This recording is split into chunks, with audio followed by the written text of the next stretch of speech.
வணக்கம். என்னோட பேர் டாக்டர் ராஜேஷ். நான் கிளமங்கலம் பிளாக் மெடிக்கல் ஆஃபீஸராக இருக்கேன், கிருஷ்ணகிரி மாவட்டம். என்னுடைய பயனாளி இங்கே இருக்காங்க, மல்லம்மா. அவங்க பேசுவாங்க. இப்போது நான் அதுக்கடுத்து நான் கொடுக்குறேன். சொல்லுங்க மல்லம்மா, சொல்லுங்கம்மா. சார், நாங்கள் வந்துட்டு இது மலைவாழ் மக்கள். நாங்கள் கடம்புக்கோட்டை கிராமம். எங்களுது மலை 4 கிலோமீட்டர் மலை ஏறி மலை இறங்கணும். எங்களுக்கு வந்து ரோடு வசதி இல்லை. அதனால் வந்துட்டு நாங்கள் இது ஒரு குழந்தைங்க கன்சீவாக இருக்கிறவங்கெல்லாம் அவ்வளோ சீக்கிரம் வந்து ஹாஸ்பிட்டல் மருந்து மாத்திரை பார்க்க முடியாது.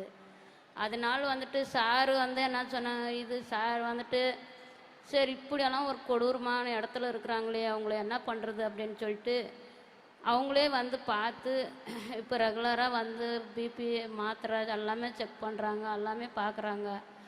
நான் வந்து கன்சீவாக இருந்தப்போ சார்கிட்ட சொல்கிறது கூச்சமாக இருந்து சொல்லவே இல்லை. சரி, நான் சார் வந்தாங்கன்னா போய் ஒழிஞ்சிக்குவேன், என்ன பண்ணுறது அப்படின்னு ஒழிஞ்சிக்குவேன். எப்படி சொல்கிறதுன்னே எனக்கு தெரியல. அப்புறமா சார் என்ன பண்ணார், என்னடா நம்ம ஸ்கூல் பக்கத்தில் இருக்கிறோம்மா, நம்ம வர்றப்பெல்லாம் ஒன்றுமே எங்கே போகிறாங்கன்னே தெரியலையே, எதனால் போகிறாங்கன்னு ஒன்றும் புரியல அப்படின்னு சொல்லிட்டு சிஸ்டருங்களை விட்டு என்னை பார்க்க சொன்னாங்க.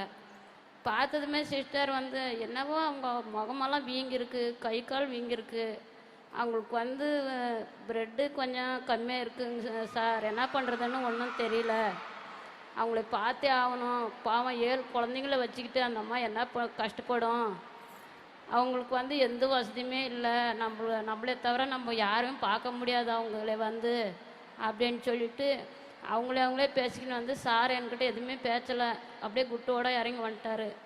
வந்து பாதி வழியில் வந்துட்டு சரி நம்ம இப்படியெல்லாம் அந்த அம்மாலே கூப்பிட்டா வராது, பயம், ஹாஸ்பிட்டல்னாவே எங்களுக்கு பயம், காட்டிலே இருந்ததுனால எங்களுக்கெல்லாம் பயமாக இருக்கும்.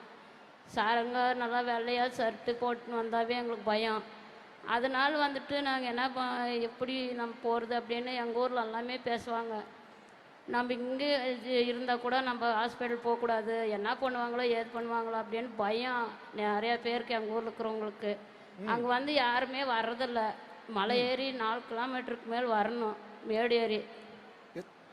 அதனால் வந்துட்டு சார் இவ்வளோ இது இடத்துல நம்ம இப்படி வந்து கண்ணில் பார்த்துட்டு நம்ம விட்டுட்டு போகக்கூடாதுன்னு சொல்லிட்டு கலெக்டர் சார் மூலமா போலீஸ் பாதுகாப்போடு என்னை கூட்டின்னு போய் தருமபுரியில் வந்து என்னை காப்பாற்றி இந்த நிலைமைக்கு நல்லா பண்ணி விட்டுனுங்கிறாங்க. இப்போ நல்லா இருக்கிறேன் நான். உலகத்திலேயே போலீஸ் பாதுகாப்போட மருத்துவமனைக்கு போன ஒரே ஆள் நீங்க தான். ஆமா சார், எனக்கு பயம். டாக்டர் சார், ராஜேஷ் சார் வந்து கூட